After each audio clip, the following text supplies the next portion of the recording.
meu livro mais novo, Como o Racismo Criou o Brasil, é a culminação do meu processo como pesquisador, teórico e empírico. Eu consegui, acho eu, perceber que todas as formas de humilhação e de racismo, portanto, né, elas apresentam uma mesma gramática, um mesmo núcleo, ou seja, seja a construção como inferior das raças, das classes, dos gêneros e das culturas obedecem a uma mesma gramática. Essa gramática tem a ver com a separação entre espírito e corpo. O espírito é tudo aquilo que a gente avalia como superior e positivo. Antes o espírito era uma espécie de caminho para Deus, mas de 200 anos para cá o espírito significa aquilo que Kant nos ensinou. Inteligência, moralidade, capacidade estética. Todas as nossas avaliações positivas no mundo estão relacionadas ao espírito, sem exceção. Né? Se quer a gente tenha consciência disso ou não. Normalmente a gente não tem a menor consciência disso, o que torna essas avaliações ainda mais importantes.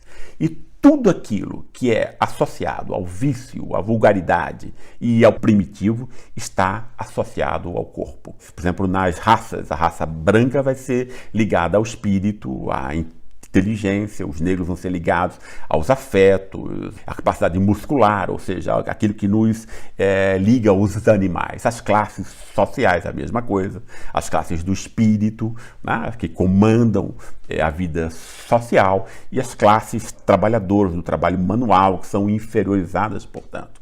Os homens são associados ao espírito, por causa disso eles comandam 95% das maiores empresas do mundo. As mulheres são associadas ao corpo, ao afeto, portanto, novamente ao mundo animal. As culturas também, existem as culturas do espírito, os Estados Unidos e a Europa, que se opõem às culturas supostamente do corpo, América Latina, África e Ásia, ou seja, todas as nossas avaliações estão montadas a partir dessa oposição. A tese que eu defendo nesse livro é que racismo é exatamente essa gramática comum que une todas essas práticas. Seja o racismo racial, o racismo de classe, o racismo de gênero e o racismo entre as culturas. Se a gente não percebe essa comunidade íntima entre todas as formas de racismo e, portanto, entre todas as formas de humilhação, a gente pode ser feito de tolo, e nós somos feitos de tolo, continuamente. Exemplos disso quando se cria guerra contra o crime. Ninguém está falando aí que você está perseguindo negros, mas a gente sabe que são negros que morrem. Por que isso acontece? Porque o negro foi construído como o criminoso. Aí você pode ter, num contexto desse, negros sendo favorável, que ele imagina que é uma cruzada moral contra o crime e, no fundo, é uma cruzada racista para assassinar jovens negros. A mesma coisa acontece, por exemplo, quando a gente vai ter no Brasil, onde o racismo racial que imperava aqui no século XIX, do Conde Gobineau, por exemplo, que influenciou grande parte da intelectualidade brasileira da época e percebia o Brasil como um povo mestiço e, portanto, como uma espécie de lixo da humanidade, que não tinha nem as virtudes ambíguas dos negros, nem as virtudes não ambíguas dos brancos. Ou seja, um lixo, né?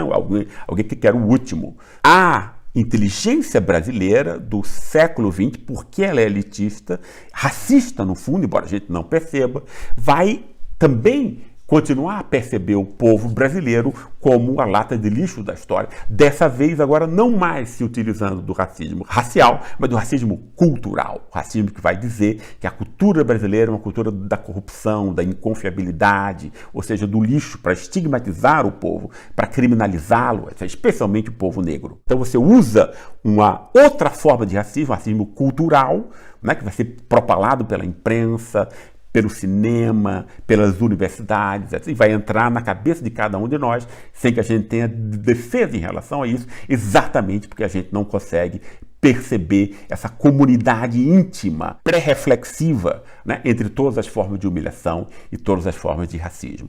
O livro Como o Racismo Criou o Brasil É uma interpretação inovadora sobre o Brasil e mostra como o racismo racial, através de todas essas marchas, continua mandando e comandando o atraso social, econômico e político que nós vivemos até hoje.